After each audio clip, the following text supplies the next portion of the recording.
entiendan. Antes de comenzar las clases, les voy a hacer un recordatorio. Acuérdense que el parcial es vía la UB. Por ahí pasa mucho tiempo que uno no entra a la UB y se caen las inscripciones de acuerdo a cómo esté configurado. Entonces, les solicito que por favor verifiquen estar inscritos para poder hacer el segundo parcial. Cualquier inconveniente que tengan, que se les haya caído la inscripción, le comunican al ingeniero Garuti, ¿saben? Así lo arregla el tema para que todos estén habilitados para rendir el segundo parcial. Bueno, vamos a comenzar. Hoy vamos a ver lo que es cerámicos y lo que son materiales cerámicos y materiales compuestos. ¿Bien?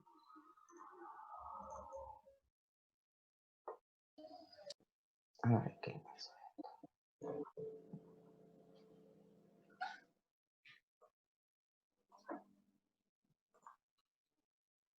Profe, una pregunta. Sí, diga. ¿La modalidad del examen es la misma que la del primer parcial? Sí, va a ser igual. Dale, gracias. No hay de qué. No, ya no va a haber, acá me preguntan si va a haber simulacro. No, en realidad el simulacro era para practicar, tanto nosotros como ustedes, el tema de subir los archivos, poder verlos, el tiempo. Eso fue para practicar, para que ustedes y nosotros supiéramos cómo funciona bien el aula y cómo hay que configurarlo. ¿Ah? La clase que viene, que tengan con el ingeniero Garuti, van a tener clase de consulta. ¿Ok? Estos temas que estamos por ver, los dos temas que estamos por ver, no están en las notas de cátedra, entonces vayan a los libros para poder estudiar el tema. ¿Bien? Bueno, vamos a empezar con los materiales cerámicos. Los materiales cerámicos también podemos clasificarlos en aquellos que van a tener estructura cristalina o estructura amorfa. ¿Se acuerdan que en materiales ferrosos y no ferrosos habíamos visto, o en un principio deben haber visto que había dos tipos de estructuras cristalinas, y todo lo que es ferrosos y no ferrosos se distinguían por su estructura cristalina. Bueno, acá en los cerámicos tenemos los dos tipos de estructura, porque el vidrio, por ejemplo, que no tiene estructura cristalina, se califica como cerámico. ¿Bien? Hay cerámicos que son naturales, como yo les pongo ahí, que son nuestros huesos y nuestros dientes, tienen materiales cerámicos. ¿Bien?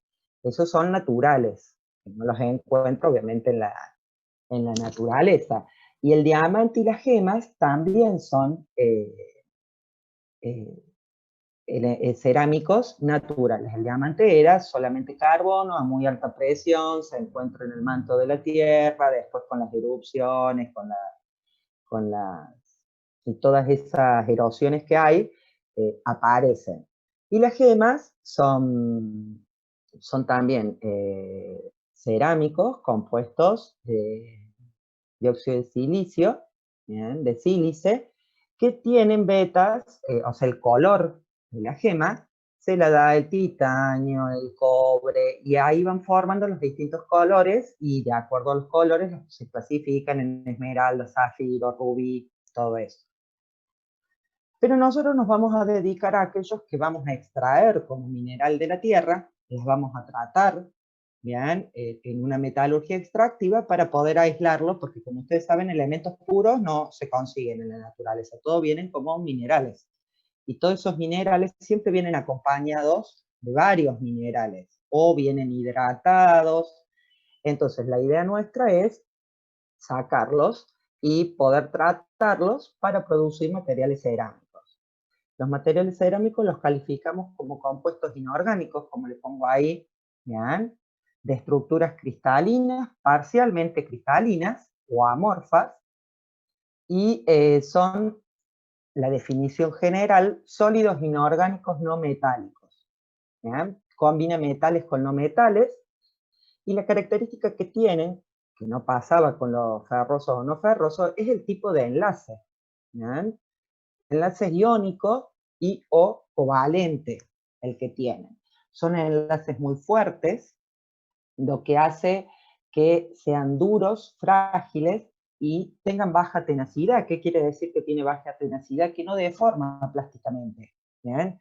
Sí tienen una elevada elongación, o sea que deforman elásticamente más que los no metales. Son transparentes generalmente debido a estas propiedades que tiene del enlace, los hace buenos aislantes eléctricos y térmicos. ¿Cuál es la diferencia o por qué piensan ustedes que está la diferencia de este enlace que hace que los cerámicos sean aislantes y que los ferrosos y no ferrosos no? ¿A qué se deberá? Es libre. Los electrones ¿Perdón? libres. No tienen. Claro, justamente que los ferrosos y los no ferrosos, el tipo de enlace era el enlace metálico, ¿bien? Y genera una corriente o un movimiento de la nube electrónica. Entonces, como estos no lo tienen y están muy fuertes unidos, porque el enlace iónico y covalente es que comparten o ceden electrones, entonces están bien unidos entre ellos, ¿bien? Entonces eso hace que sean buenos aislantes, tanto eléctricos como térmicos. También hace que tengan elevada temperatura de fusión, justamente por el enlace que tienen estabilidad química. Me está diciendo que bajo ciertas condiciones del ambiente o donde lo exponga, ¿bien? No va a cambiar porque la composición es fija y definida. A eso se refiere, no como por ejemplo las aleaciones, que muchas veces, las aleaciones de ferrosos y no ferrosos, comparando, muchas veces de acuerdo a donde está, en el ambiente a lo que está, a los esfuerzos que está sometido, y todo eso hace que pueda variar su composición química. Por eso teníamos un rango de distintos tipos de aleaciones, del 0 al 100, podía tener toda combinación en el sistema, por ejemplo, hierro-carbono, bien, un montón de un conjunto ilimitado de aleaciones que puedo tener, que todas tienen distinta composición química. Y acá no pasa eso. Al tener este tipo de enlace, y al ser un compuesto, por eso hablamos de que es un compuesto y no una aleación, tiene mucha estabilidad química. Esto hace que sean resistentes también a la oxidación y a la corrosión, y generalmente, comparado con otros materiales, son livianos. Y acá yo les pongo los distintos tipos de funciones que puede cumplir, como por ejemplo en la parte eléctrica, bien, se usan mucho justamente por la propiedad del aislante eléctrico. Yo no sé si ustedes tuvieron la suerte de a lo mejor tener en alguna casa vieja, ¿no? Los fusibles. Antiguamente las cajas de electricidad eran con unos fusibles, o sea, era la punta metálica, tenía un filamento adentro, pero de donde nosotros tocábamos para enroscar o desenroscar ese fusible a la caja de afuera de luz, eh, era cerámica, ¿bien? Entonces, se te cortaba la luz, por ahí podía ser que se rompió el fusible, entonces vos lo sacabas al fusible, le arreglabas el filamento para no comprar otro, y lo volvías a poner, ¿bien? Entonces, esa es una de la parte eléctrica que tiene. ¿Sí? Actualmente las cerámicas se están usando en la cuchillería, en la, en la, en la parte de utensilios de cocina, en general, digamos, se utiliza. Que ahí me preguntaban si se usaba en olla, sí, y en la cuchillería también, ustedes deben haber escuchado que hay cuchillos de cerámica. En la parte magnética, ¿bien? En la parte de la óptica se usa, en la parte de automotriz, obviamente, ¿bien? Y acá tienen en qué tipos de cosas se usa mucho, ven, la alúmina, que es uno de los principales, se usa mucho en el recubrimiento de las bujías. Los vidrios, que son cerámicos, se usan en las ventanas y en los parabrisas, ¿bien? Después tenemos en la parte de la mecánica estructural, que se refiere a todo lo, por ejemplo, abrasivos, que todos son herramientas de corte. ¿Bien? En la medicina se usa mucho también para recubrir los herramientales, por ejemplo, los taladros, ¿bien? Para la ortopedia, la parte de los huesos. En la construcción, ¿qué usamos? En la construcción el vidrio, el concreto, muchos de los muebles de baño que se usaban antiguamente, la porcelana, la vajilla esa que nosotros conocemos como porcelana, que es cerámico, actualmente se están haciendo mucho de materiales compuestos también. Bueno, aplicaciones militares, blindajes, aeroespacial son muchísimas. En la parte química, y bueno, acá les pongo en la parte doméstica, la tenemos en un montón de lados nosotros a la cerámica. Y acá les da los ejemplos del tipo de cerámica que se pueden usar. Entonces vamos a poder calificar a las cerámicas en dos, en tradicionales y en de uso de ingeniería. Dentro de las tradicionales tenemos las arcillas, los feldspatos, la sílice. Esos son naturales también, que los encontramos más fácilmente en la naturaleza. Yo les pregunto, ¿dónde creen que está la sílice? ¿O de dónde la sacarían a la sílice?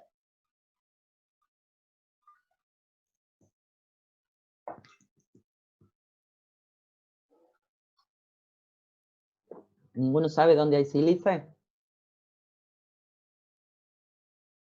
¿O ninguno está escuchando la clase? Me digo. No, profe. Ni idea. Cuando van al río, la arena.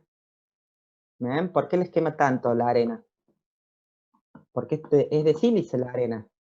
¿Ven?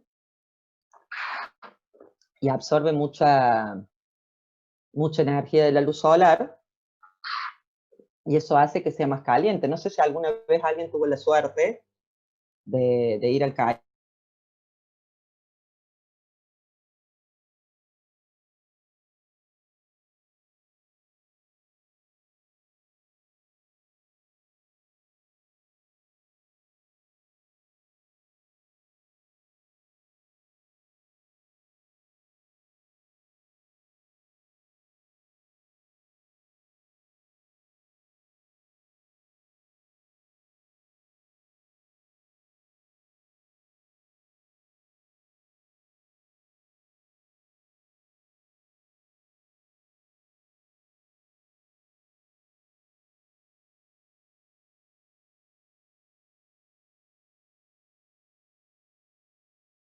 ¿Hola?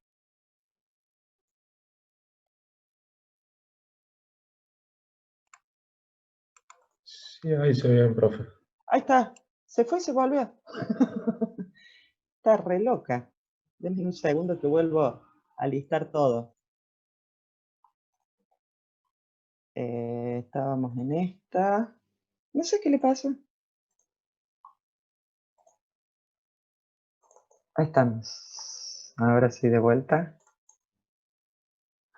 Bueno, como les decía, muchas de las cerámicas tradicionales son para los ladrillos, las tejas, la vajilla, los sanitarios, bien, la porcelana en la parte eléctrica. Y después tenemos los cerámicos de la ingeniería, los que son más ya de uso ingenieril. ¿Tá? Son compuestos puros o casi puros de óxidos, carburos o nitruros. ¿Tá? Y acá tenemos los principales, el aluminio 2 oxígeno 3, que se llama alúmina o corindón, la circonio o circonita, el carburo de silicio, el nitruro de silicio, ¿bien? Y todo esto ya se usa en las industrias electrónicas, en la industria de los autos, y de acuerdo, obviamente, para el funcionamiento que va a tener y de acuerdo a las propiedades que tenga cada una de estas cerámicas, va a ser la cerámica más adecuada que voy a usar.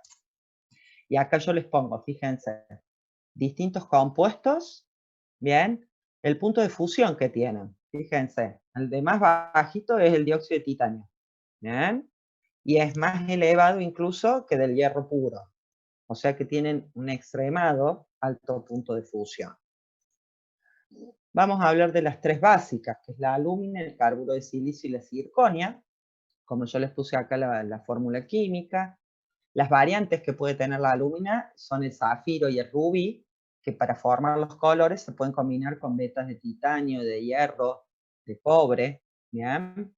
Se utiliza en aparatos electrónicos, en recubrimientos para antirraya, los vidrios templados, ¿bien?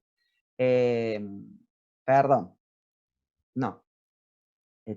No, sáquenlo de la cabeza, no dije nada. Y lo más común que a uso de ustedes serían las bujías, ¿bien? El aislante de bujía. Pero nosotros metalúrgicamente nos interesa mucho como material refractario y como pulidor. Al preparar muestras metalográficas, de esas que nosotros vemos en microscopio, que tenemos que pulir hasta espejo a la superficie de la muestra, usamos un polvo que es una suspensión en agua de alúmina, ¿bien? De alúmina en polvo. Y esa alúmina viene de distinta granulometría. Entonces, mientras mayor sea el tamaño del grano o de la partícula que compone la suspensión, más abrasivo o va a sacar más rápido las rayas, ¿bien? Y si menor es el grado, me va a demorar más tiempo, pero también, la verdad, perdón, me están preguntando qué cerámico se usa para la fabricación de cuchillos actualmente. La verdad no tengo ni idea de qué cerámicos son, ya les voy a averiguar y les voy a decir al profe Garuti que les diga. Volvemos a la alúmina. Como polvo pulidor. Y como material refractario, combinado también con el óxido de magnesio, con la sílice y otros más, para, por ejemplo, los refractarios que utilizamos dentro del alto horno, del jubilote, de los hornos de crisol. ¿Ah? Y en la vida natural, en la vida diaria nuestra, la alúmina como polvo pulidor, la tenemos. A ver si ustedes así en cuestiones de limpieza, ya sea limpieza de la cocina o higiene personal, ¿a dónde se les ocurre que puede estar? Ni.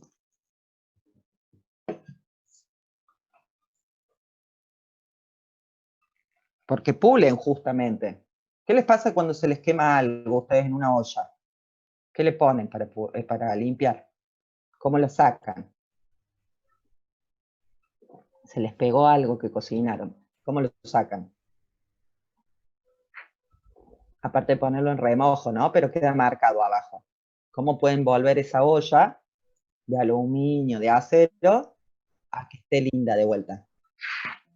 Y no se note la quemada que tiene. No, aparte de la virulana, ¿qué le ponemos? Bueno, el SIF. No, el SIF. Desengrasante.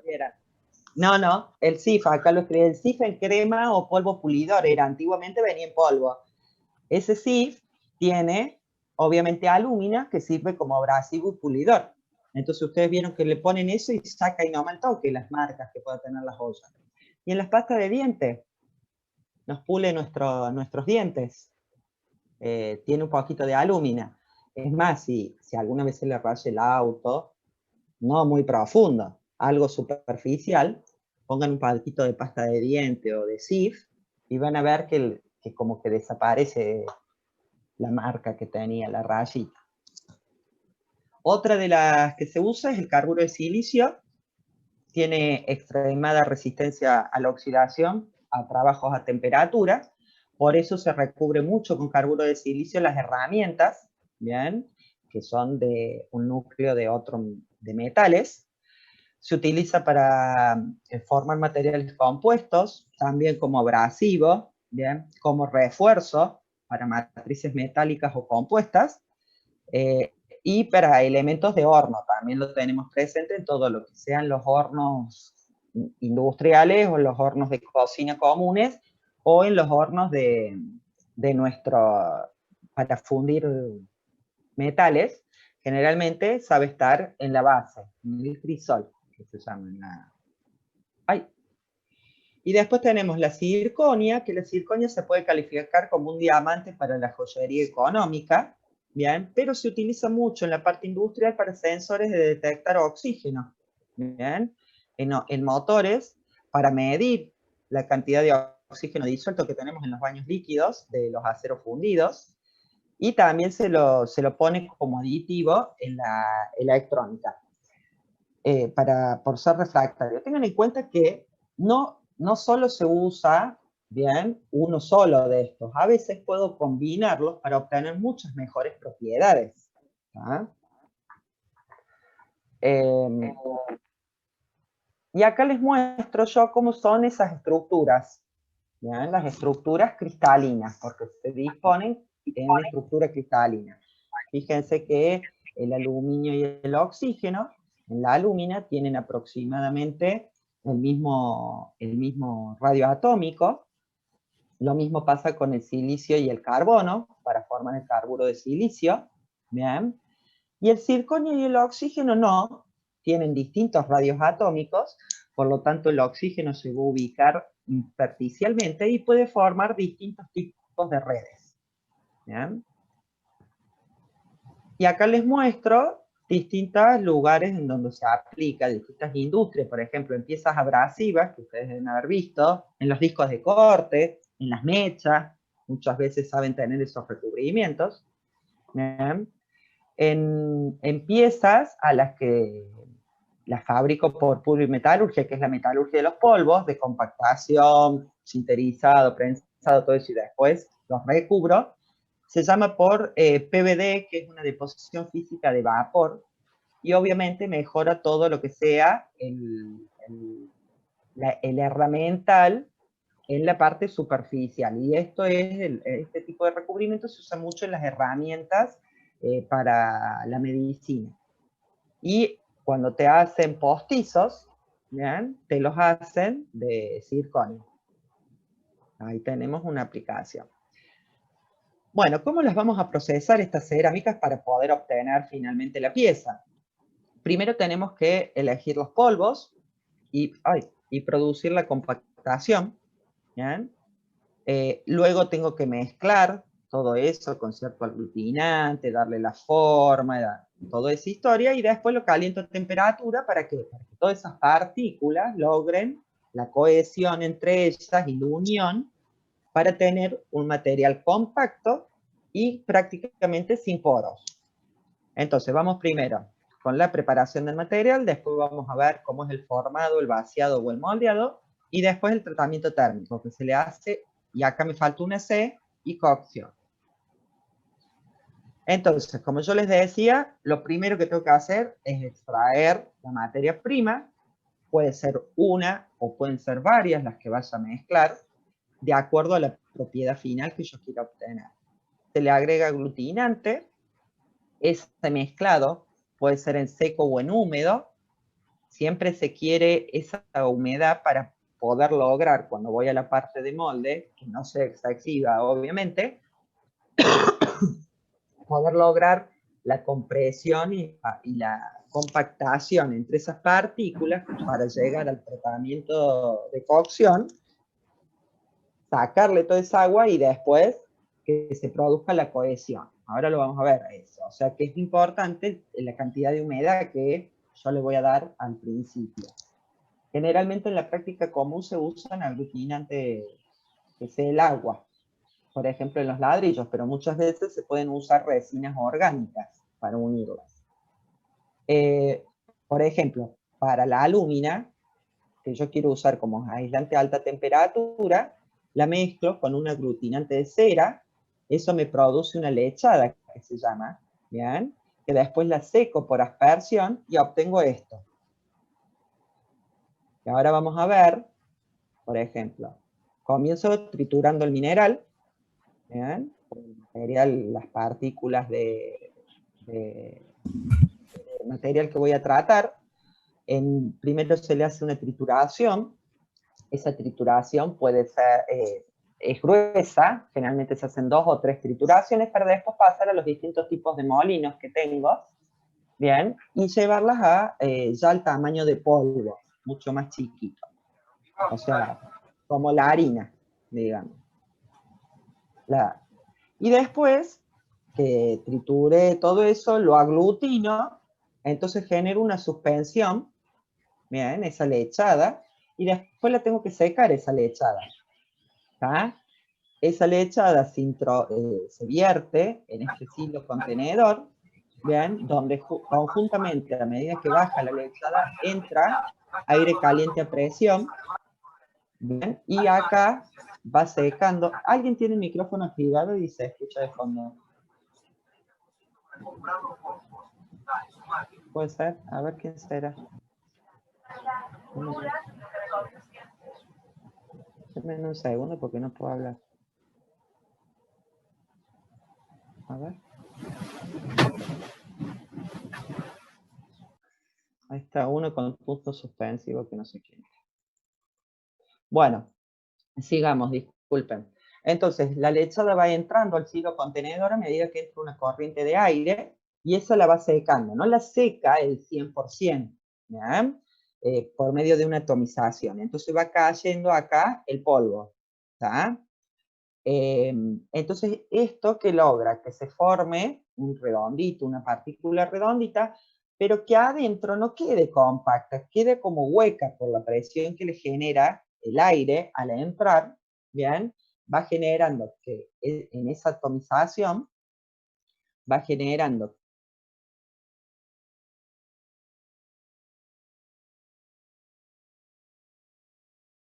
Profe, apagó el micrófono.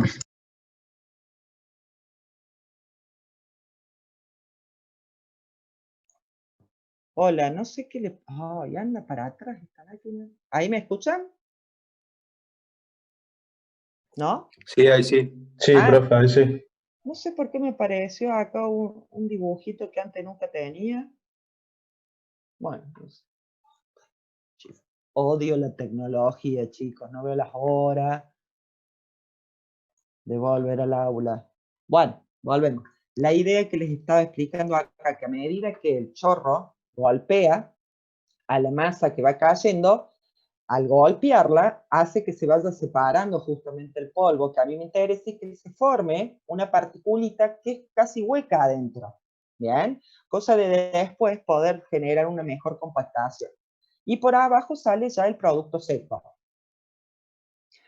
Después de que tenemos eso preparado, vamos a pasar a darle forma de acuerdo al uso que le voy a dar. Entonces eso es la formación, el vaciado o el moldeado, que se llama. Puede ser prensado, vaciado de suspensión y extrusión. La condición en la que yo puedo trabajarlo son tres. Puedo trabajarlo prácticamente seco, puedo trabajarlo en el estado plástico o puedo trabajarlo en el estado líquido directamente. Y esos tipos de moldeado lo puedo hacer en frío o en caliente. ¿Bien? El prensado es simplemente comprimir por medio de una prensa con una cierta presión para darle la forma a lo que yo quisiera. Por ejemplo, refractarios estructurales y componentes electrónicos se hacen por simple prensado. Ese prensado en seco, teniendo, como yo les decía, no prácticamente seca, ¿no? Tiene una pequeña cantidad de aglutinante que es la que me va a permitir justamente que en esa se pueda compactar tomando la forma que yo quiero y después lo llevo a sacarse el aglutinante y permitir la cohesión entre las partículas. Una vez que lo comprimí, que lo prensé, lo llevo a la sinterización. Otra forma es el prensado isostático. ¿Bien? Lo que yo hago es llenar una bolsa flexible, que generalmente es de caucho, le aplico una presión isostática y después lo cocino. ¿Qué era la presión isostática? Era propiedad que tenían líquidos y gases, bien, de propagar presión cuando se inyectan en forma homogénea. ¿Tá? Y esto puede ser en cualquiera de estos dos, puede ser en caliente, ¿bien? Después también, obviamente siempre, todo esto lleva después una cocción, y obviamente que en caliente mejoro mucho más las propiedades que voy a tener final de la cerámica. Entonces acá tenemos una prensa común, en frío, donde acá se produce la carga, se llena el molde, ¿bien? Se retira una vez que ya llené la cantidad necesaria del molde, retiro esto, bajo la prensa, comprimiendo, ¿bien? Retiro cuando ya lo apliqué un cierto tiempo, una cierta carga, de acuerdo a lo que voy a fabricar, todo eso ya viene calculado, y extraigo la pieza. ¿Bien? Y ahí ya tengo la pieza formada, comprimida, o sea, ya le di el moldeado. Esa es una de las formas. Esta también puede ser que sea en caliente. Y después tengo el prensado isostático. en frío, donde utilizo moldes de goma o de caucho, ¿bien? Y la presión para que tome, en este caso, yo acá tengo el molde, ¿bien? Introduzco las partículas de cerámica que yo estoy trabajando, la introduzco en una cámara, donde se cierra esa cámara y se genera, ¿bien? Se le introduce presión por medio o de líquido hidráulico o de gas.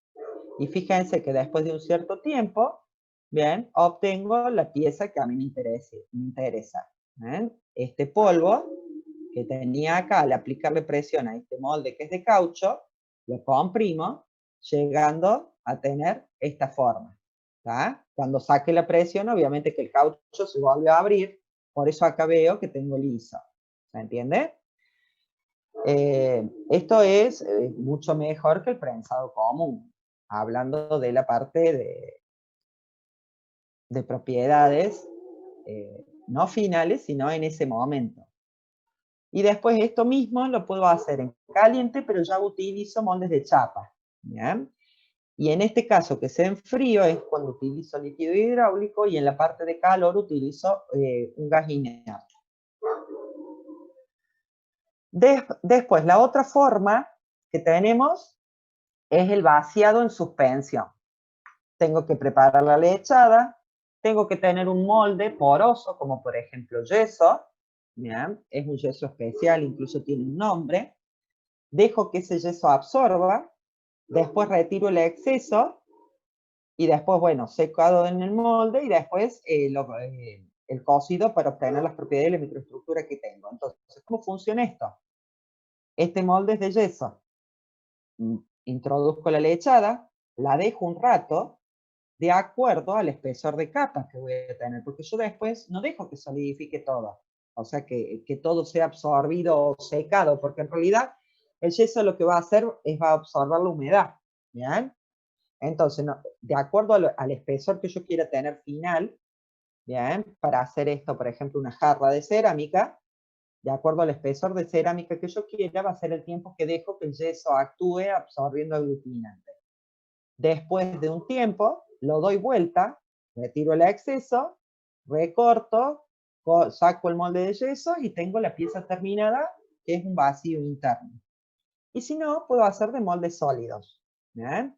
Dejo directamente que el yeso absorba todo el aglutinante que tiene, y una vez que yo sé que solidificó, aparte se va a producir obviamente una contracción, absorbió el yeso todo el agua, sé que yo tengo mi pieza terminada y es molde sólido.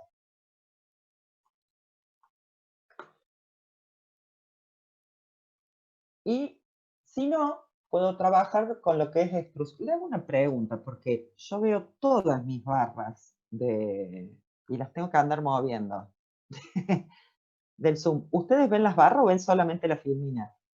No, profe, vemos solamente el PowerPoint. Solo nos filmina. Ah, porque yo pensé que por ahí les tapa, entonces voy moviendo todas las barras porque no tengo ni idea. Recién pregunto, estoy para terminar el año y recién pregunto.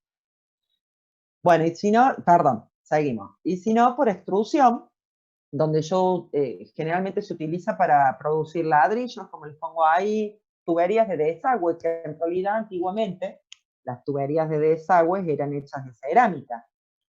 Ahora ya prácticamente son de elastómeros, de polímeros. ¿Ya? Puedo hacer losetas, puedo hacer aislantes eléctricos. Lo que se utiliza, a ver, esperen que me escribieron en el chat.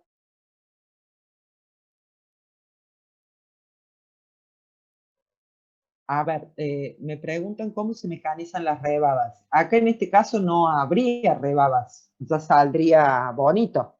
A lo sumo le haces un toque de una pulida o algo de eso. No es como en los... pero por eso, o sea, esto se corta, pero ya queda... ¿A qué se refiere con rebabas? ¿No tienes micrófono, Morán?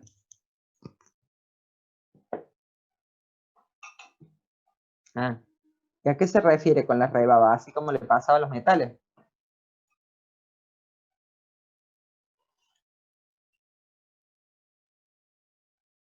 Bueno, pero obviamente acá también se cortan con ciertos abrasivos, ¿bien? Que van a funcionar sobre este tipo de cerámica que yo estoy trabajando. Pero tengan en cuenta que acá ya sale con buena calidad superficial. Acá no es como en los aceros o cuando fundí una aleación de aluminio o una fundición misma, que después le tenía que hacer un acabado superficial, porque lo que se utiliza es distinto que la arena para solidificar, ¿se entiende? Como es yeso, tiene otra textura, le da otro tipo de terminación superficial, al margen que se ponen un montón de capas, de esos que facilitan que se despegue, que no me sale el nombre ahora, perdón. Pero, ¿estamos? Aparte los moldes desde donde se hacen es desmoldante ese, no me salía, gracias.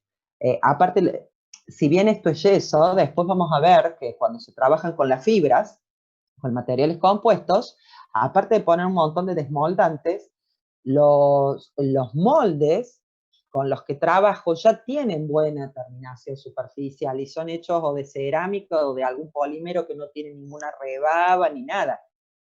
Bien puliditos, bien lindos, cosa de que cuando yo hago la pieza, la saco y no le tengo que trabajar ni hacer nada más que a lo mejor algunos extremos o algo, pero sí se usan piezas abrasivas de corte. Por ejemplo, en este caso, ¿no? Para sacar esta parte de arriba, que si hacemos analogía con los aceros podría ser un rechupe, digamos, que es donde se produce la contracción final al momento del secado, en este caso, en el otro de la solidificación. Bueno, y estábamos en que era la extrusión. El que más se usa es el vacío barrena, que se llama esa barrena, yo acá les puse, es una barra fina de acero con un extremo en forma de hélice. ¿La ven acá? Vendría a ser como un tornillo sin fin, porque eso va a girar, va a girar, va a girar, pero nunca va a atravesar algo. ¿Bien? Siempre va a seguir girando el tornillo sin fin. Este material que yo trabajo acá, ¿bien? Que está en un estado plástico, lo voy a forzar a que pase por el molde acá que tiene un troquel que se llama, que es el que le va a dar la forma, que está en la parte de la extrusión. Las cerámicas especiales se usa un pistón, no se usa la barrena, o sea, pasa para que ya vaya saliendo. En este caso, lo que yo les puse acá es una combinación entre el molino y el extruidor, y el extrusor.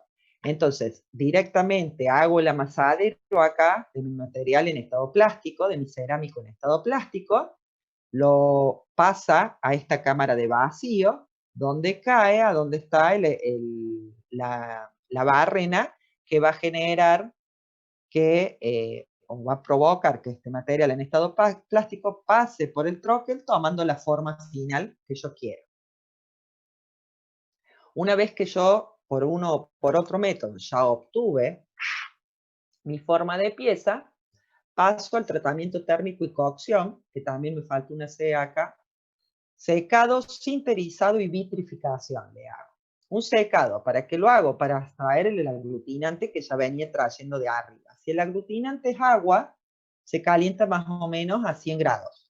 Si tengo alguna resina orgánica o algún aglutinante orgánico, caliento ya un poquito más alto de temperatura. ¿Bien? Una vez que produje el secado, paso a lo que es el sinterizado. El sinterizado es básicamente unir las partículas, ¿bien?, a una temperatura elevada, que de acuerdo a lo que sea va a ser de 2/3 a 4/5 de la temperatura de fusión que tenga este cerámico, pero lo más importante de todo es que se produce por difusión. ¿Bien? Nunca supero la temperatura de fusión. Entonces voy a estar siempre en estado sólido. Entonces esa unión de partículas yo las voy a lograr por difusión entre las distintas partículas que van a estar conformando la pieza. Entonces, de tener algo compacto y poroso, pasé por el sinterizado a tener algo denso y coherente. Obviamente que todo está relacionado con la energía libre que tienen las partículas, que no es lo mismo la energía libre superficial que tienen cuando están separadas, aquí encima que le doy temperatura, ¿bien? Van a tender a su estado de equilibrio, entonces eso hace que entre partículas se vayan uniendo para disminuir su energía libre, porque siempre el estado de equilibrio es el de menor energía.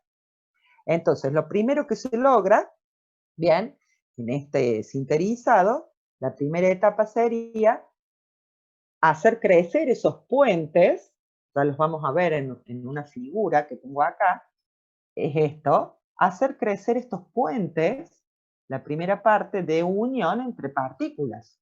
¿Bien? Esa es la primera parte que yo necesito.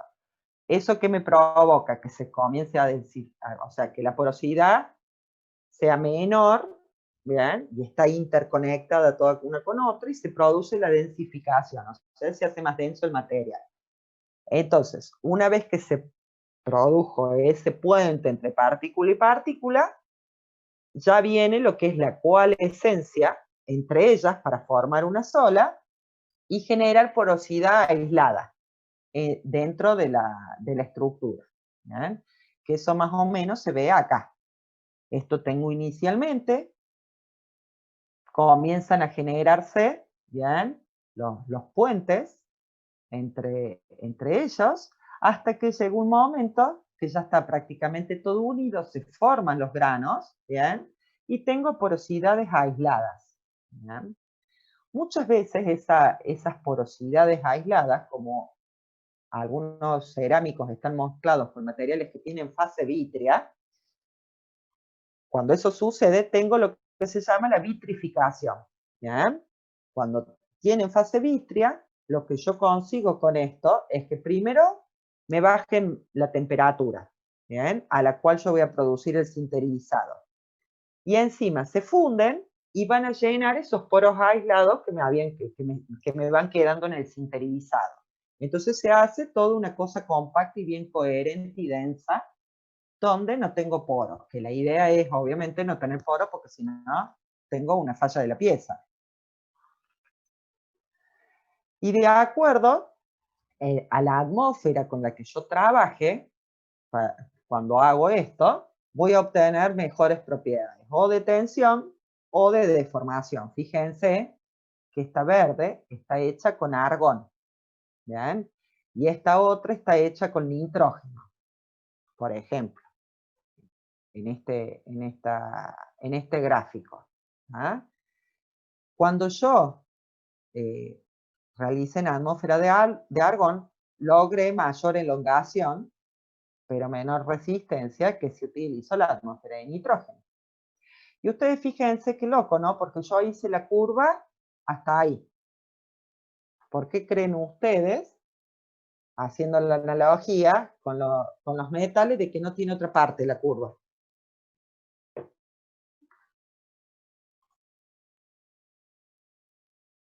Claro, se fractura. Entonces, ¿eso qué significa? Que justo se fractura. Que no pasó por dónde. No se deforman plásticamente. Claro, exactamente. Que esa es la característica principal. Ustedes, cuando empiecen a estudiar más o menos, háganse un cuadrito comparativo entre uno y otro. Tipo de enlace, tipo de enlace. Comportamiento de la atracción, comportamiento de la atracción. Entonces ustedes van a ver, y todo esto viene por el enlace que tiene. ¿Bien?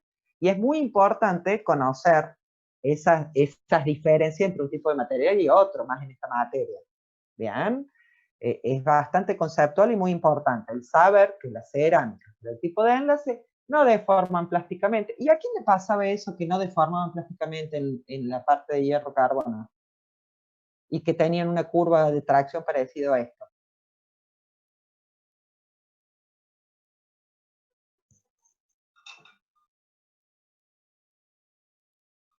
A ver, ahí abro el chat, disculpen. A las fundiciones. ¿Bien? actúan similar a lo que es la fundición, en una curva, ¿no?, de tracción-deformación. Entonces, los cerámicos tienen la característica que no se deforma plásticamente y de acuerdo a la atmósfera donde yo la produzco, a la sinterización voy a obtener o mayor tensión o mayor deformación y menor tensión. Y esto lo vemos, por ejemplo, acá. ¿Ven? Miren, en una atmósfera de nitrógeno que habíamos visto antes, era donde yo obtenía mayor resistencia y menor deformación. Y, ¡ay, Dios!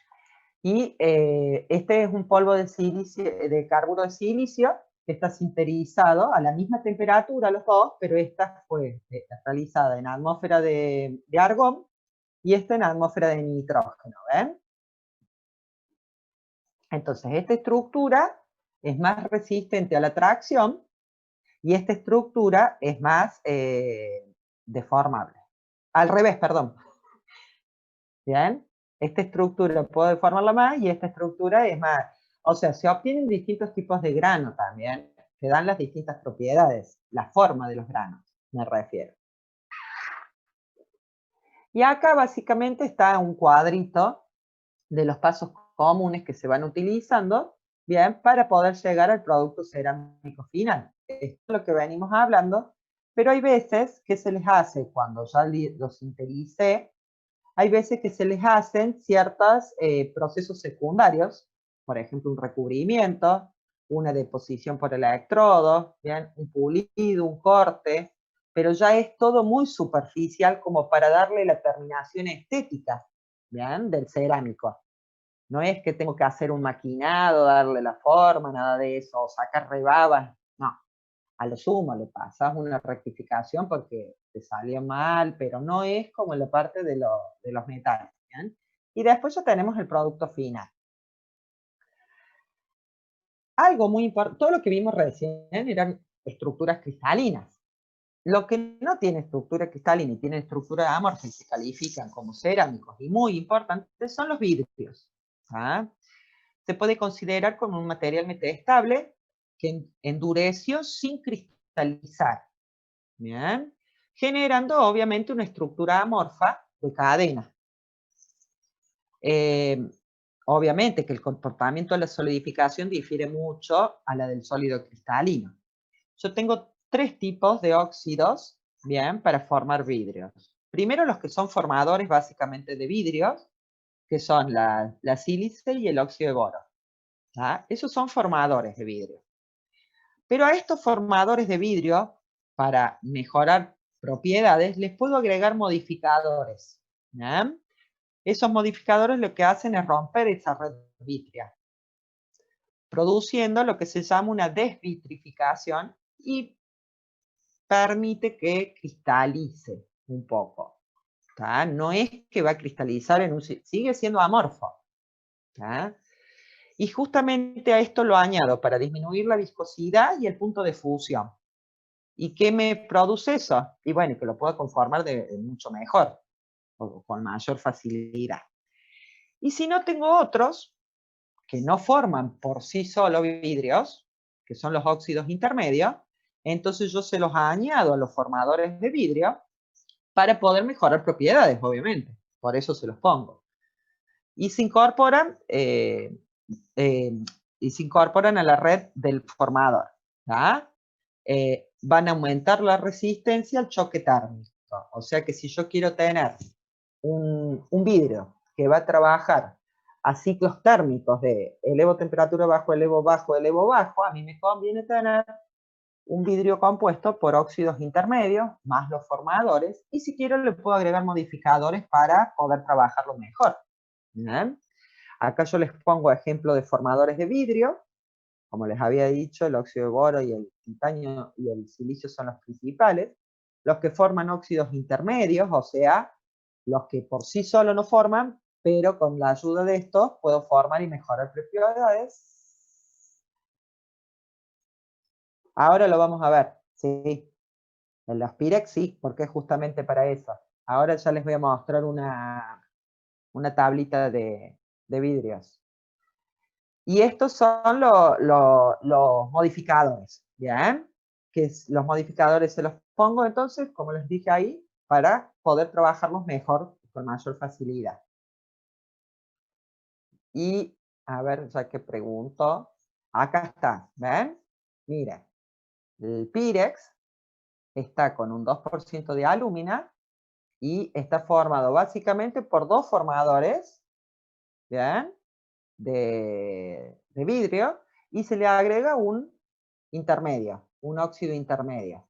Fíjense qué poquito, ese 2% ya lo ayuda, ¿bien? Las Pirex son las fuentes de esas que usamos para cocinar en el horno. Entonces, esas fuentes están sometidas a muchos ciclos de calentamiento, enfriamiento, calentamiento, enfriamiento.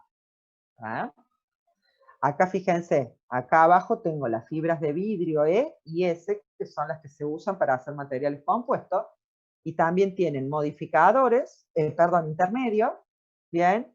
Y la E tiene modificadores. Y fíjense que esta no tiene modificador.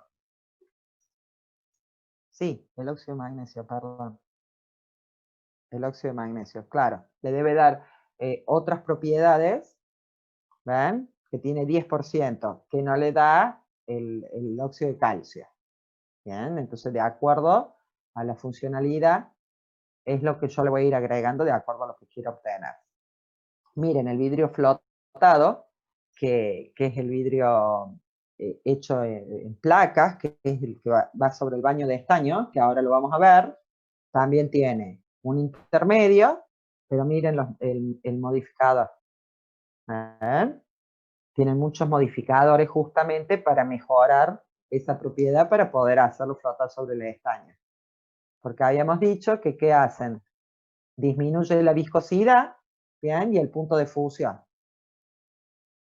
Bueno, y lo que es muy importante es tener en cuenta esto en los vidrios, ¿no? Fíjense, gráfico de volumen en función de temperatura. La curva A, B, C es la curva de un sólido, de solidificación de un sólido cristalino. ¿Bien?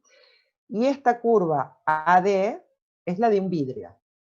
¿Bien? Yo les pregunto, ¿por qué creen que de A, B, C, mejor dicho, qué es este tramo en esta curva para ustedes?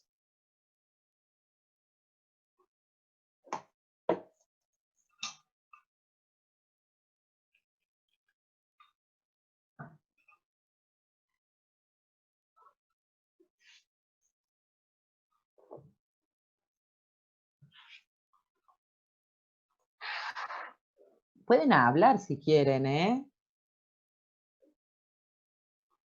No, a ver, acabo de decir, preste atención y ve el gráfico, mire.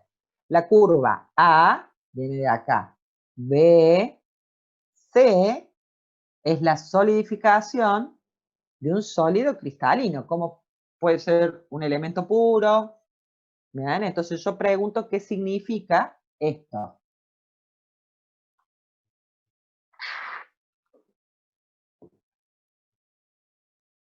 Acá dice congelación, pero en realidad no es congelación porque estoy solidificando.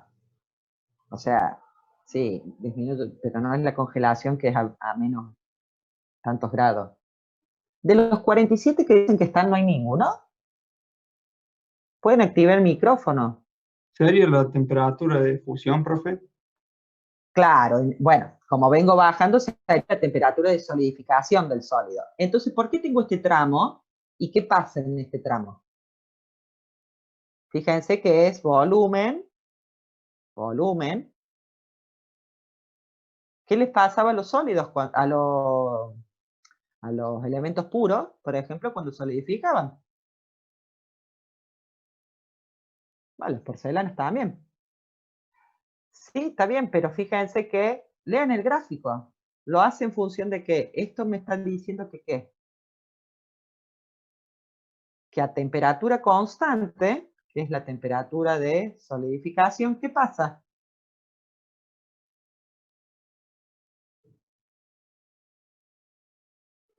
Aumenta el volumen, profe, se expande. Disminuye en No, este se caso. disminuye, se contrae. Claro, se contrae. Esta curva A, B, C es típica de un sólido cristalino. Bien, ¿qué le pasa al sólido cristalino? Al llegar a la temperatura de solidificación, contrae abruptamente hasta que termina de solidificar y después baja su temperatura. Bien, ¿se entiende? Al vidrio no le pasa eso. El vidrio viene en estado líquido, entra a aparecer en un estado pastoso hasta que ya terminó de solidificar y se produjo el vidrio. ¿Ah? Entonces, esto, digamos, hasta esta temperatura TG, que ya vamos a ver qué es, acá sería un estado pastoso. A medida que va disminuyendo la temperatura, va aumentando su viscosidad, porque va extrayéndose el calor, ¿o no? Entonces, hay una temperatura que se llama la temperatura de transición vítrea, que acá yo la pongo como TG, que si ustedes se fijan, esta curva hace como estas rectas hacen como una curvita. ¿Bien? Y esa temperatura de transición vítrea se saca con la extrapolación de esta recta, de disminución de temperatura, y la extrapolación de esta otra recta, y donde se intersectan me da la temperatura de transición vítrea, que es característica de cada tipo de vidrio. No es la misma para todos los vidrios, así como teníamos las temperaturas de solidificación, ¿bien? Distintas para cada uno de los elementos puros o lo que sea, que no sea vidrio, ¿bien? Acá pasa lo mismo, la temperatura de transición vítrea es característica para cada tipo de vidrio, ¿bien? Y fíjense que es gradual, ¿bien? La disminución del volumen a medida que disminuye la temperatura, y no es tan abrupta como se produce en un sólido. ¿Ah? Entonces es muy importante tener en claro cuál es la diferencia entre la solidificación de un sólido y la solidificación de un sólido cristalino, perdón, a la solidificación de un sólido amorfo, que sería el vidrio. ¿Ah? Bueno, acá les puse yo acá que a tasas de enfriamiento más rápidas tengo temperaturas de transición vítrea más altas. O sea, si enfrío más rápido, y la temperatura de transición vítrea estará más arriba que esta, por ejemplo. Si enfrío menos rápido, la temperatura de transición vítrea, o sea, si la tasa es menor de enfriamiento, la temperatura vítrea será menor. ¿Tá? Entonces, toda esa temperatura de transición vítrea tiene que ver con el tipo de vidrio que estoy utilizando y con la tasa de enfriamiento a la que lo estoy exponiendo. Y acá está, básicamente, por ejemplo, este es un formador de vidrio directamente. Fíjense que el silicio tiene radio atómico más chiquito, unido formando, bien, el hexágono de la estructura cristalina de la sílice. Cuando le agrego un modificador, perdón, que es el sodio, este no entra en la red del vidrio y se ubica, bien, en lugares vacantes, rompiendo justamente la red del formador de vidrio, bien, pero no la altera, ¿tá? No forma parte, no forma parte, pero sí la altera a la red. ¿Bien? Que eso es lo que hace que tenga una menor densidad y que la ayude a conformarlo mejor y disminuir su temperatura. En cambio, este es un vidrio que está conformador de vidrio, que es la sílice. Acá tenemos silicio y los blancos son los oxígenos, a la que le agrego un modificador e incluso le puse un intermedio, porque le mejora ciertas propiedades, entonces le quise poner intermedio. Y fíjense que si yo pongo alúmina, bien, como es tan chiquito el radio, va a ubicar lugares en los que estaba puesto el silicio, o sea, entra a la red, mientras que el sodio sigue quedando por fuera de la red. ¿Bien? Así es como actúan y cómo se van formando las cadenas del vidrio. Vidrio conformador de vidrio, vidrio modificado y vidrio modificado y con óxido intermedio. Y acá teníamos, bueno, las composiciones de los vidrios, que ya los vimos recién. Entonces ahora vamos a ver, ¿ven?, cómo son los métodos en los que yo puedo formar distintas piezas de vidrio. Lo voy a producir con un calentamiento a alta temperatura para poder llegar a tenerlo en estado líquido viscoso. ¿Bien? No muy líquido, pero tampoco muy viscoso. Lo puedo hacer por modelado, estirado o enrollado. Para poder producir láminas y placas de vidrio, uso lo que se llama el vidrio flotado y uso este método para esta producción, donde es todo un conjunto, ¿ven?, que va funcionando todo junto, donde yo acá tengo el horno, donde introduzco el material para tener el vidrio que a mí me interesa fabricar, caliento, llego a la temperatura del líquido viscoso, y ahí lo hago pasar por un baño, bien, de estaño fundido, y que por densidad, obviamente, el vidrio va a sobrenadar el baño del estaño fundido, y a medida que va pasando, bien, fíjense que en el dibujito lo va dibujando más recto, más lindo, acá no. Esto tiene una atmósfera, como les pongo acá, controlada para el enfriamiento. Entonces se va produciendo el enfriamiento del vidrio flotado, pero del estaño no, siempre va a estar en estado líquido. Pasa a un horno de recocido o templador, que se llama, que le va a quitar las tensiones internas y los esfuerzos residuales que se le generen en el enfriamiento, como le pasa a cualquier material, y después va a pasar todo por medio de rodillos al dispositivo donde lo va a ir cortando la longitud que uno vaya necesitando.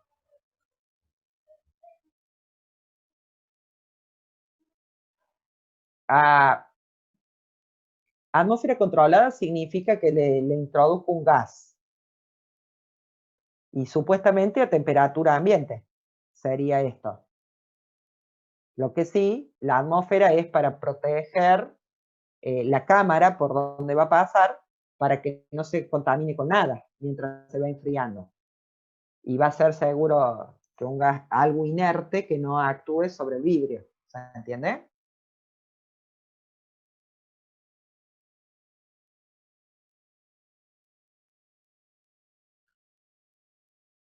Listo. Y así se produce el vidrio flotado, que sea en láminas o placas. Esperen que tengo otro chat. Sí, supuestamente es de producción continua el vidrio. ¿Bien? Deben parar para arreglar algo, a lo mejor para dar muy poco.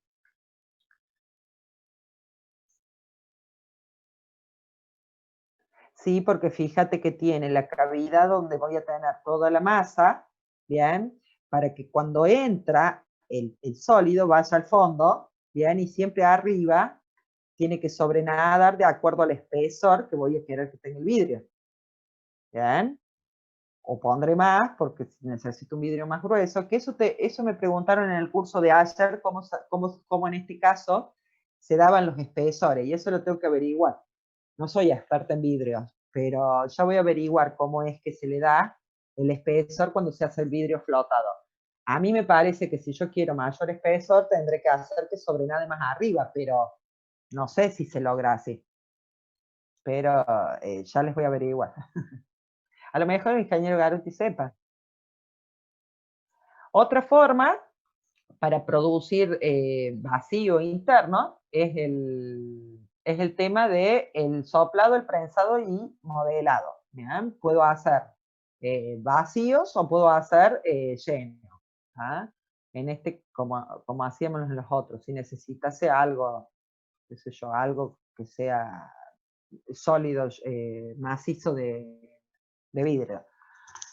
En este caso se usa una preforma, simple presión, donde esta es la forma de la botella, se pone la preforma, se une con el molde, se baja el pistón por donde se le va el instrumento por donde se le va a introducir aire a presión, a la preforma, se le introduce el aire a presión, y ¿qué hace? Va abriendo esa preforma para que tome la forma del molde. ¿Bien? una vez que se le aplicó la presión necesaria, que sabemos que ya va a haber copiado todo el molde, se saca la presión, se abre el molde y ya tenemos la botella, la jarra, lo que sea lista y se le quita la rebaba inferior. Otra forma, esto sería a presión. Otra forma que tenemos, perdón, esto es por inyección de aire a presión. Esta es por presión con otra matriz. Por ejemplo, para hacer una fuente, tengo mi molde de la fuente donde pongo, en este caso, una preforma caliente o una cierta cantidad que sé que voy a necesitar para cuando que baje mi matriz, la extienda. Con ese estado que tiene, puedo hacer que tome la forma del molde, y una vez que sé que ya tomó la forma del molde, apliqué la presión necesaria, la dejé el tiempo necesario, puedo sacar la matriz y saco ya la pieza terminada de vidrio. Por ejemplo, una fuente. Otra forma es con presión y con soplado. O sea, una combinación de esta con esta. Tengo el molde, introduzco el mandril que le va a dar la fuerza para aplicarle la presión, le agrego, bien, la presión necesaria, o sea, levanto como un poco el mandril y hago la presión alrededor, y si este es mi molde, después se estira, formando ya la forma del molde que yo tenía acá, con la introducción del aire. ¿Bien? Y otra forma es el estirado. Tengo como un tipo lingotera que tiene distintos canalcitos, dice que son de platino, por donde va a pasar el líquido fundido y un enrollador lo va a ir estirando en pequeños hilos o flejes, ¿bien? Pero de vidrio. Y otro importante en la parte de vidrios es lo que es el vidrio templado. ¿Bien? Más o menos se tienen que hacer la idea que es como en los aceros. Cuando templábamos, ¿qué hacíamos? Enfriábamos bruscamente la superficie y el núcleo se enfriaba más lentamente. Es lo mismo. Tengo que enfriar rápidamente la superficie. El interior todavía va a quedar caliente, como se muestra acá. Bien. Por lo tanto, se va a ir enfriando más lentamente. Yo lo que hice fue generar, con este enfriamiento rápido, porque se contrae el vidrio, esfuerzos de compresión, ¿bien? En la parte externa. Y en la parte interna, al enfriarse más lentamente, fue llenando todo y generó esfuerzos de tracción internas, ¿bien? Y el objetivo de tener este tipo de vidrios, obviamente, es aumentar la resistencia. Y para yo poder romperlos, estos vidrios, por eso son buenos para los blindajes y todas esas cosas, yo debo superar las fuerzas a las que está sometida con presión la periferia. ¿Bien? Entonces eso hace que las fuerzas sean bastante elevadas y que sea más difícil romper el vidrio templado. Que incluso no se rompe como se rompe un vidrio común, que se estalla y hay un montón de vidrietos por todos lados. Se astilla todo, ¿no? Sin que salte nada. Esos son los vidrios de blindaje, de seguridad, lo que tienen los autos, los parabrisas. A no ser que sea extremadamente brusco en un accidente, que sí, que tu vidrio sale para afuera, ¿no? En los autos hablan. Bueno, ahora lo que sí, propiedades mecánicas que tienen y los fallos que pueden tener estas piezas de cerámica en general. A tener en cuenta, se deforman elásticamente cumpliendo la ley de Hooke directamente hasta la rotura, y esto implica que no deforman plásticamente, ya lo habíamos dicho. Tienen elevadísima dureza, saben superar los 65 Rodwell C, ¿bien? Muy baja tenacidad. ¿Qué quiere decir? La baja tenacidad era la poca capacidad de absorber energía, que sí la tienen los que pueden deformarse plásticamente. Entonces eso hace que no fallen por fatiga. ¿Bien? Directamente rompen. O sea, no se les genera fatiga. La fatiga era carga, descarga, ¿se acuerdan? Entonces, un material como los ferrosos o no ferrosos sí pueden absorber energía, devolverla, porque se tienen toda esa, pero acá no se puede producir fatiga, o se rompe o no se rompe. Y tienen una elevada refractariedad. Y los fallos que yo puedo tener en estas propiedades mecánicas de los cerámicos están producidos todos por defectos internos. ¿Bien? Las grietas, los poros, las intrusiones, como pasaba en los otros, son concentradores de tensiones. Por lo tanto, tengo muchos poros, muchas grietas, en servicio puede romper. Y bueno, el tema de controlar el tamaño de grano que se produce en todas estas cerámicas para que no sea un grano excesivamente grande. Y hasta acá sería la parte de cerámicos. Y para terminar, les voy a mostrar unos videitos a ver si... denme un segundo que los preparo.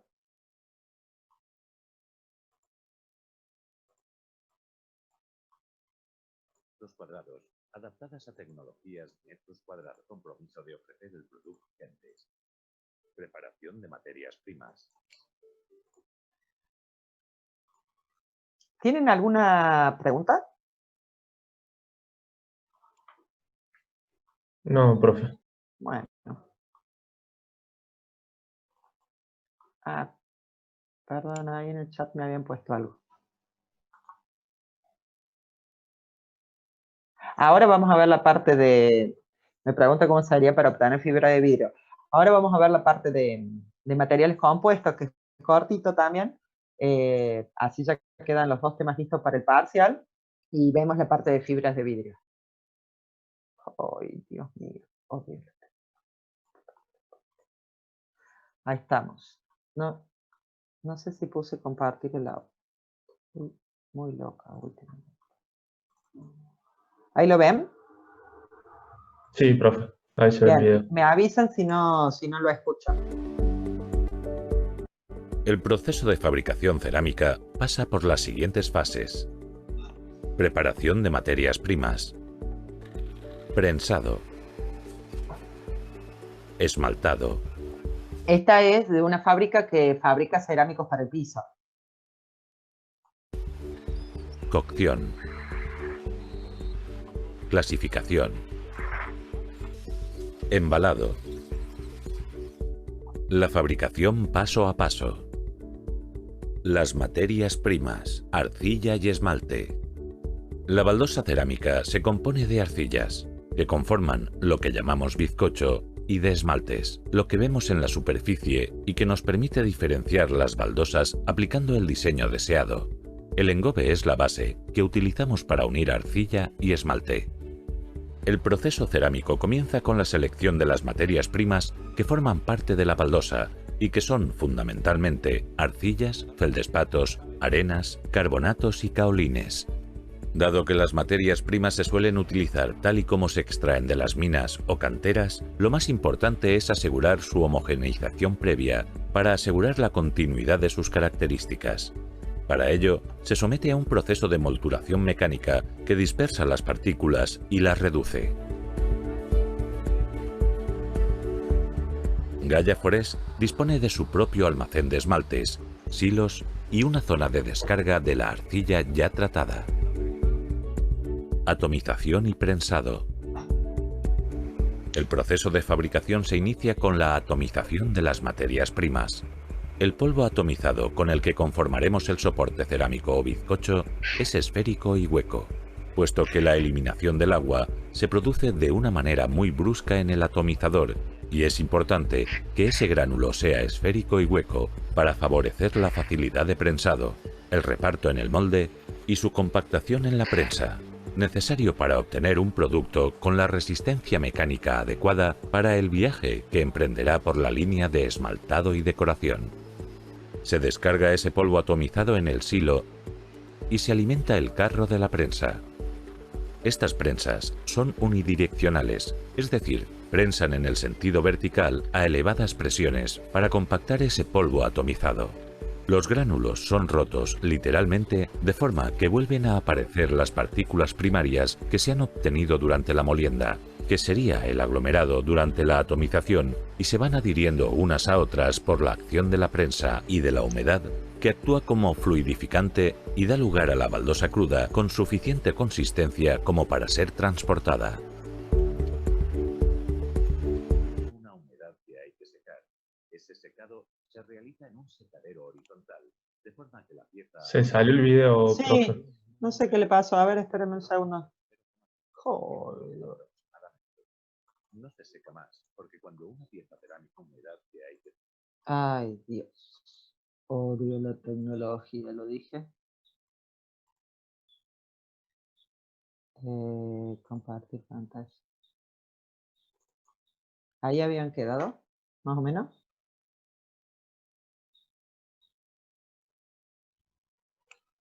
Secar. Sí, creo que sí, profe. Ese secado se realiza en un secadero horizontal, de forma que la pieza a la salida del mismo tiene una humedad residual del orden del 0,5% aproximadamente. No se seca más porque cuando una pieza cerámica se seca por completo se vuelve muy frágil y va a ser esmaltada y va a ser decorada. Es decir, se le va a someter a determinadas acciones mecánicas, y si la pieza fuera demasiado frágil, se correría el riesgo de que se rompiera con mucha facilidad.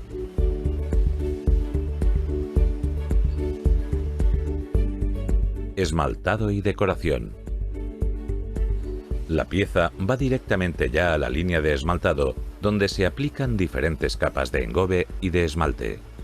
Los engobes son materiales del interfase entre el soporte arcilloso y el esmalte que se va a depositar sobre él. Encima de esta capa de engobe se deposita una capa de esmalte base sobre la cual se realizará la decoración.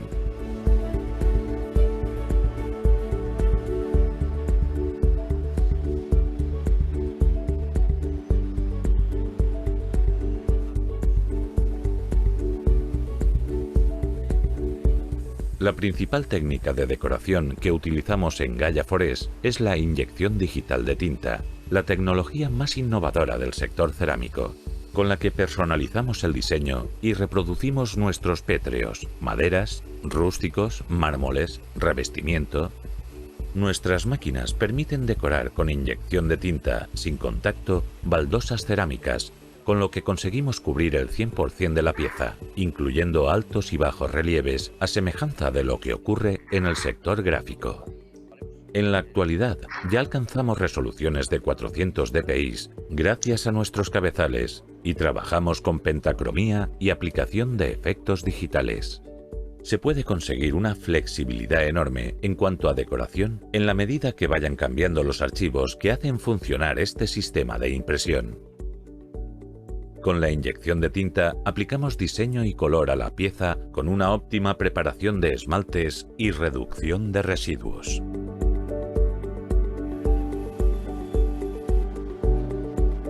Asimismo, esta tecnología tiene otra ventaja, y es que nos permite sumar las tecnologías de granilladoras, rotativas o hueco grabado para la aplicación de otras materias.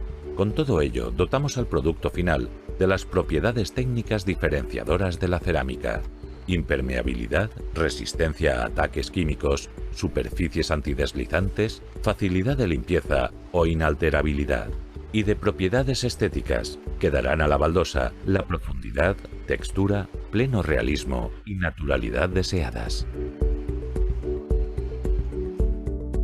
La cocción. Y el paso siguiente y crucial es la cocción de esa baldosa. La cocción de las baldosas se realiza en hornos de rodillo monostrato y con ciclos muy rápidos de cocción del orden de los 45 a 60 minutos. El funcionamiento de estos hornos es muy sencillo. El horno tiene una cámara relativamente baja, sí muy ancha, unos 2,5 metros, para poder introducir muchas baldosas al mismo tiempo, y tiene una longitud de 110 metros. Funcionan a gas, hasta alcanzar las temperaturas máximas que están entre los 1100 y los 1200 grados centígrados. La llama está en contacto directo con las piezas, con las baldosas que se están cociendo. está muy optimizado desde el punto de vista de la recuperación del calor a efectos de reducir el consumo, y están estudiados de tal manera que los gases calientes que se generan se reaprovechen para recalentar las baldosas en las primeras etapas de la cocción. Es muy fácil en este tipo de hornos producir una gran cantidad de material en tiempos muy cortos.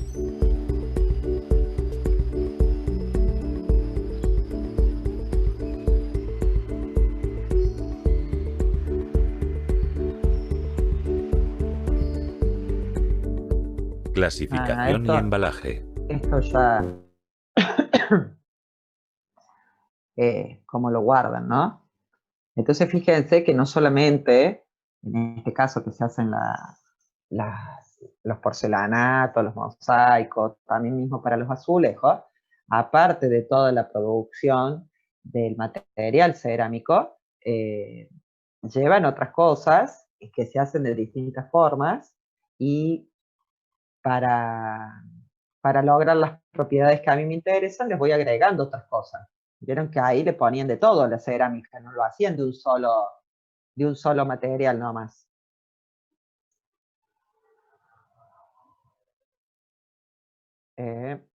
Compartir. Ahora les voy a mostrar lo del vidrio. Les hago una consulta. ¿Están ahí? Sí, profe. Diga. ¿Hoy la profe Claudia les tomaba los trabajos o al final no? No, al final No, no. que no. Lo paso para el miércoles que viene. Ah, bien. No, porque son re poquitos, no entiendo por qué. ¿En todas las materias se están conectando tan poquitas? Sí, sí. Sí, ya a esta altura hay varios que no, que van dejando o que ni se conectan a las clases. Y después aparecerán en el parcial, capaz. Seguramente. Bueno, acá les muestro lo del vidrio. Esperen que lo voy a adelantar un poquito esta parte porque... Cada día se producen 6. Esto no tiene problema. El proceso comienza en los hilos de arena. Y es que el vidrio es arena de sílice en un 75%. Esta arena que llega en los camiones es la que se convertirá luego en el vidrio de las ventanas de las casas o los coches. Además de la arena de sílice, el vidrio también tiene otros componentes, caliza y sosa principalmente.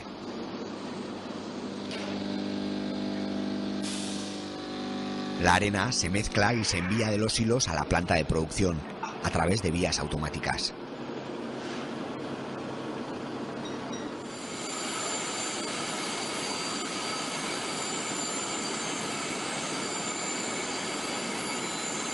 En la planta, la arena se introduce en el horno.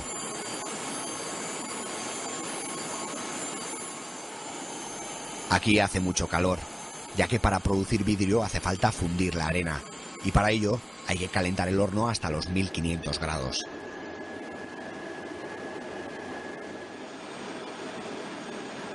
La actividad del horno es incesante, 365 días al año y 24 horas al día. En agosto cumplirá 14 años de trabajo, y en ese periodo no ha parado ni un solo día, y ya ha producido casi 3 millones de toneladas de vidrio. La arena, una vez fundida, es vertida a una gran piscina.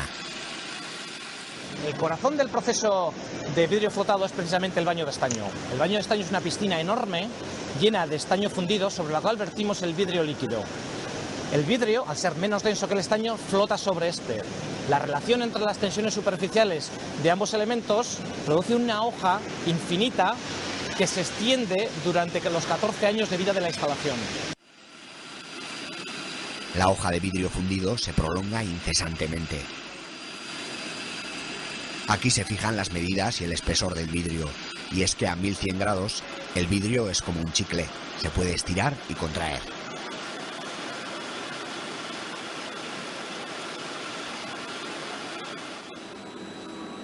Todo el proceso está automatizado.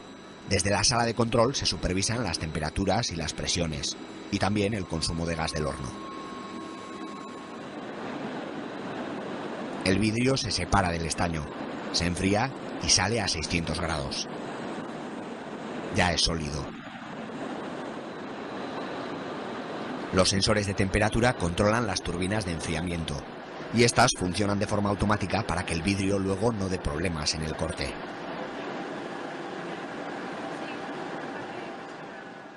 Una vez salido esta lámina de vidrio del baño de estaño, necesitamos someterlo a un proceso de enfriamiento controlado.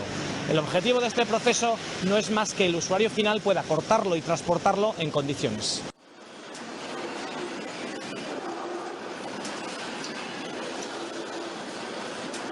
Cuando se encuentra a 80 grados, el vidrio se marca y se corta. El marcado del vidrio se realiza con una especie de diamante falso, el carburo de tungsteno. Lo que hasta ahora ha sido una hoja de vidrio sin fin, aquí ya se separa en distintas partes. El láser controla continuamente los defectos que pudiera presentar el vidrio y se muestran en la pantalla clasificados por colores. Las partes defectuosas se separan y se reciclan echándolas de vuelta al horno. También se eliminan las marcas que han dejado las ruedas del horno en los bordes.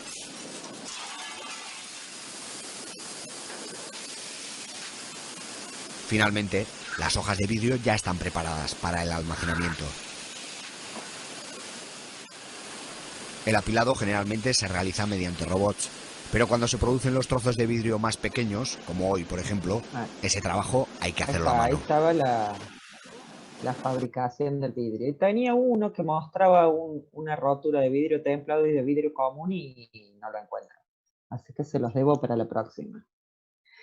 Escúchenme un segundo, vamos a hacer una cosa. 5 minutos, así voy al baño, me preparo de vuelta el mate y seguimos, ¿ah? Y así ya terminamos. Dale, profe, de una. Ahí vengo.